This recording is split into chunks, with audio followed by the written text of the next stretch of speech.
Абдухаликова Пакизат. Бұл кітапхананың тұрақты оқырманымын. Мен Ағила Сауран ертегі кітабын алдым. Бұл ертегі кітапта түрлі ертегілер бар, және де бұл ертегі кітапта аңдар туралы, аң патшасы, кім патша болғысы келеді.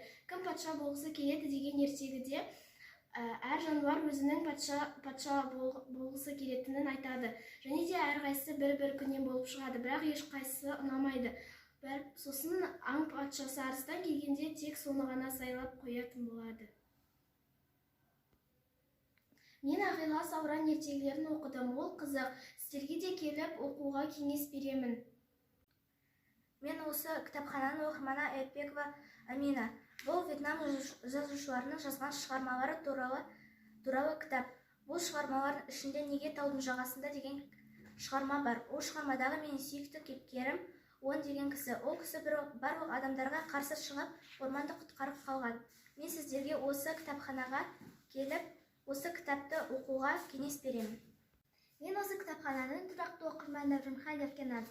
Бұл Ыбырай Алтынсаринның кітабы. Ол кісі жазушы және ақын.